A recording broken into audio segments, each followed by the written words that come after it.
Good morning, Kuya! Rise and shine, mga kasangbahay! Ako nga pala si Van Lloyd. Good morning, mga kasambahay! Ako naman si Paul. Ngayong umaga, isamahan ninyo kami sa pagluto ng isang kakaibang dish na isa rin sa mga sikat dito sa Palawan. Wow! Gusto ko yan ah! Mukhang exciting! Paul, ano ba ang lulutuin natin ngayon? Maniwala ka sa akin, kakaiba talaga to. Ang tawag dito ay spicy adobo. Teka! Spicy adobong manok? Hindi. Spicy adobong baboy? Hindi rin. Spicy adobong ano? Ito ang spicy adobong ranga-ranga. Paul, ano ba ang ranga-ranga? Alam mo, Van, at mga kasangbahay, ang ranga-ranga ay isang uri ng seashell that is also known as spider shells. Actually, marami talaga nito dito sa Palawan, Van. Nakatikim ka na ba niyan? Hindi pa nga eh. Actually, na-excite na nga ako eh. At the same time, nagugutom na ako. Naku, saktong-sakto ako rin. Huwag natin patagalin to. Let's cook it right!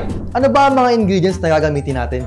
Of course, cooking oil, bawang, luya, sibuyas, red bell pepper, siling haba, siling labuyo, toyo, suka, oyster sauce, liquid seasoning, asukal, paminta, laurel, and of course, our main ingredient, the ranga-ranga meat. So ayan mga kasangbahay, ngayon naman ay tuturuan tayo ni Paul kung paano ang preparation ng pagluluto ng ranga-ranga. Very easy lang mga kasangbahay. Ang una nating gagawin is i-prepare natin yung ranga-ranga shells natin. Bibiyakin natin para makuha ang laman mula sa shells. Lilinisin at huhugasan natin ang gusto para matanggal yung buhangin at yung bituka kasi makaka-apekto yun sa lasa ng ating spicy adobo ranga-ranga mamaya. Bukod pa ron, Van, at tatanggalin natin ang kanyang takip o operculum. Pakukuluan na natin ang ating ranga-ranga meat.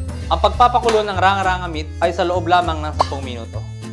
Pinapakuluan natin ang ranga-ranga meat para mas lumambot at matanggal ang lansa nito. Pagkatapos i-prepare yung ranga-ranga meat, ano na yung kasunod?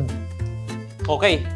So mga kasambahay, kainitin na natin ating kawali. And then, ilagay natin ang ating cooking oil. Yan. Kainitin lang muna natin. Gigisahin natin ang ating ranga-ranga meat. Okay. Dahil mainit na ating mantika, ilagay na natin ang ating bawang. Haluin lang natin. Pwede nating isabay ang sibuyas. And then, itong luya. Napaka-importante ng luya kasi nakakatulong to sa pagtanggal ng lansa ng ating seashell. Ayan, take note mga kasangbahay ha. Yung luya, napaka-importante niyan. Halu-haluin lang natin. Red bell pepper. Sama na natin ang siling haba. Haluin natin. Actually mga kasangbahay, sa nakikita ko, medyo mabilis lang talaga siya at saka madali lang kasi yung mga rekado, halos sabay-sabay na eh. I agree. Tama ka dyan. Ayan. Our main ingredient, ihalo na natin to sa ating lutong rekado. Ang bango. Ilagay natin ating soy sauce. Suka. Our oyster sauce.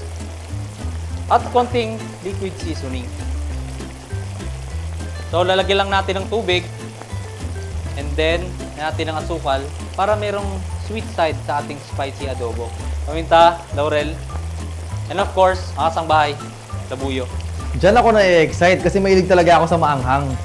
Hintayin mo natin ito at pakuluan sa loob ng 10 minuto para maluto ng gusto ang ranga-ranga meat natin. Ayan mga kasangbahay ha, onting ingredients lang at napakabilis talaga niyang lutuin. Pero Paul, matanong ko lang, paano kapag wala silang ranga-ranga meat sa mga lugar nila? Anong pwede nila pamalit? Good question.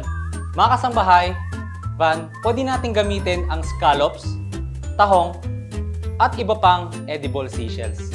Pero ako parang gusto ko tong ranga-ranga talaga kasi ang lalaki ng laman eh. Kaya nga, ako rin gustong-gusto ko to kasi meron itong health benefits na hindi makikita sa iba pang seashells. Ano ba yung mga health benefits na pwede makuha sa ranga-ranga meat? Mataas ang protein content nito, low in fat and calories, mataas pa ang iron, magnesium, at manganese kaysa sa iba pang mga seafood. Hindi na to mga kasangbahay. Nagugutom na ako. Tara Van! Kain tayo! Ay, ang bilis ah! Nagugutom na ako eh. Tara, tayo. Tara!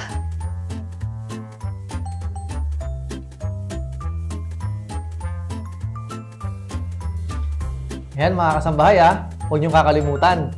Bago kumain, Manalangin.